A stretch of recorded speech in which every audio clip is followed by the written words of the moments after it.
ওরা আমাকে টিস করছে। ওরা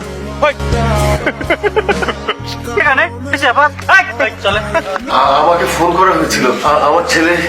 আপনি তাহলে আবিরের বাবা। আপনার ছেলের নামে গুরুতর অভিযোগ আছে। উনি রাস্তার মেয়েকে ইপটিজিং করে। কাকে? উনি বসে আছেন। আমার ছেলে কি সত্যি তোমাকে অনেক বিরক্ত করেছে? বিরক্ত না করলেও উনি রাস্তায় যেভাবে হেসেছে তাতে আমি খুবই বিব্রত হয়েছি। তাই বলো? যা আপনার কাছে নর্মাল মনে হচ্ছে। তুমি শুনলে ব্যাপারটা বুঝবে, এটা আবিরের একটা অসুখ।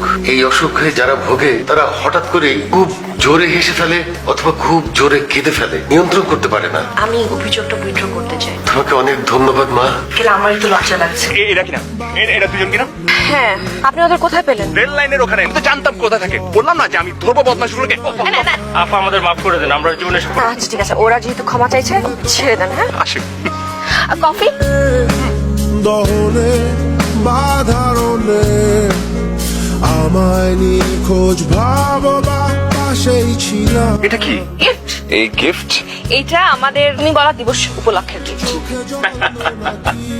বাবা কিছু বলবে বাবা? অনেকদিন থেকেই তো তোর বিয়ের কথা নিয়ে ভাবছি। তোর কোনো পছন্দ আছে নাকি? বাবা ওই যে দিদিকে দেখেছো না? সেই মেয়েটা, ওর সাথে তোর যোগাযোগ আছে? জি বাবা। আমি তাহলে ওদের বাসায় যাই। না বাবা, আগে দিদির সঙ্গে একটু কথা বলি। ঠিক আছে। হ্যালো, এতক্ষণ পর আমার কথা মনে পড়লো? মনে তো সবসময় পড়ে, চোখ বন্ধ করলে তুমি, চোখ খুললেই তুমি। ফিল্মে ডায়লগ দিতে হবে না। আচ্ছা শোনো, তোর একটা কথা আছে। বাবা আজ বিয়ের কথা বলছে, আমি তোমার কথা বলেছি। ঠিক করিনি? আমার অনুমতি কেন চাচ্ছ? প্রপোজাল পাঠানোর হলে পাঠাবা।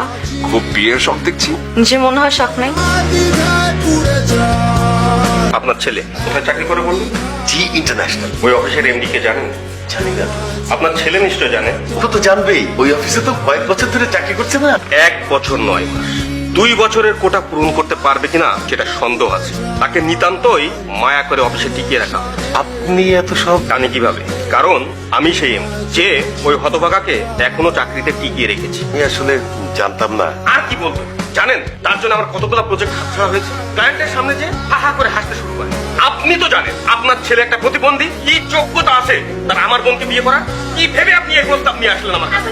কেন? কি হয়েছে?